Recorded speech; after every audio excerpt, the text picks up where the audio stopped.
Corkscrew roller coasters are among the most common and popular ride types at theme parks worldwide, so it's no surprise that Rollercoaster Tycoon has featured them since its original launch in the 90s.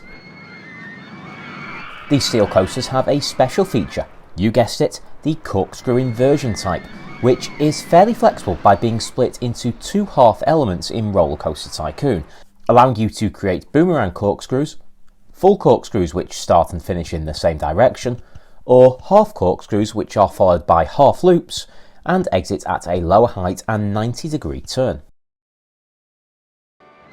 The corkscrew coaster comes with the same operating modes as a looping coaster, meaning compact designs can be created with the reverse incline launch mode and the powered launch operating modes. There are several special track elements available on corkscrew coasters. There is no booster section, which you do get on a looping coaster, but other than that, the special track elements are far more impressive on the corkscrew coaster. As well as vertical loops, you can opt for a half loop, or one of two types of half corkscrew, either a left or right-sided half corkscrew. You can only follow a half corkscrew with another half corkscrew to complete the corkscrew, or a half loop.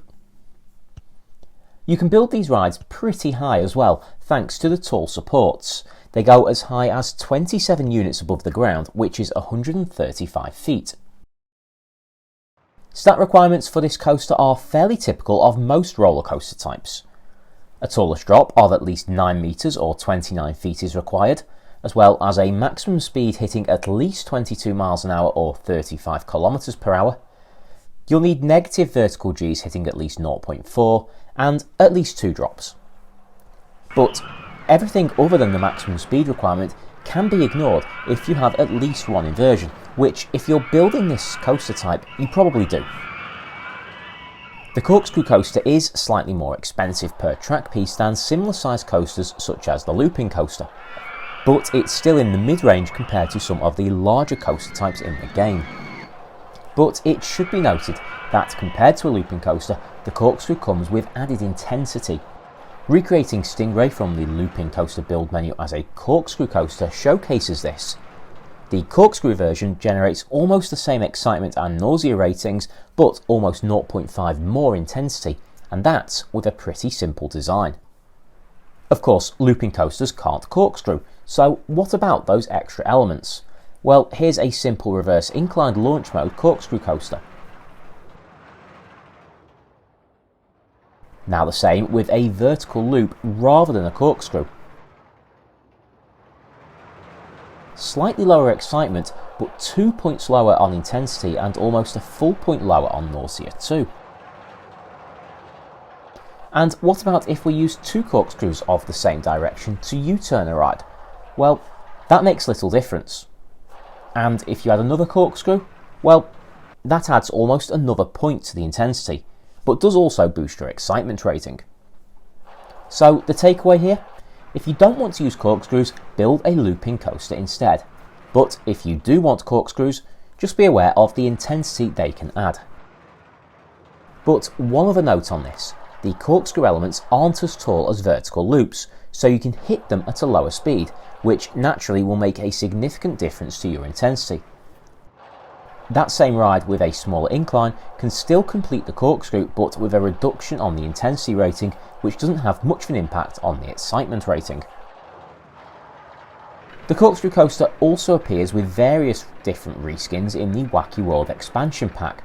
There's loads of them, so if you add that pack, you'll get themed corkscrew coasters appearing as the Bullet Coaster, the Conga Eel Coaster, the Dragon Coaster, the Great White Shark Ride, the Limousine Coaster, and the Seals Roller Coaster. There are loads of examples of this ride within the game. You have Whiplash at Crumbly Woods, Defibrillator at Funtopia,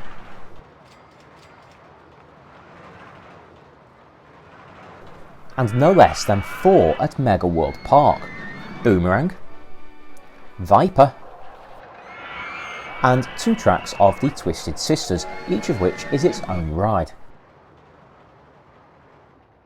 There's also Mega Migraine in Tycoon Park, and a string of real-life corkscrew coasters recreated.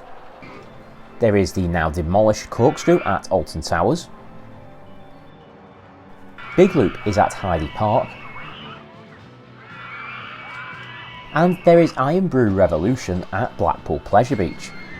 And if you don't know what Iron Brew means, well, it was the sponsor of the ride, and it's a very sweet, very orange fizzy drink from Scotland. The Six Flags parks all come with corkscrew coasters too. Cobra and Tornado in Belgium, La Via Volta in Holland, Great American Scream Machine at Great Adventure, Viper at Magic Mountain, and Flashback at Six Flags Over Texas. Finally, Wacky Worlds has two pre-built coasters in the Fun at the Beach scenario, Shark Attack and Slippery Eel. And that brings us to the build menu, where as well as the Six Flags rides, you'll also find Ionizer, Tornado and Triple Corkscrew. And to complement this video, I've put the full ride through of those coasters into one video for your corkscrewing pleasure. And that completes another ride guide. Thank you so much for tuning in and watching. If you don't already, please don't forget to subscribe and let me know in the comments which ride you'd like me to tackle next.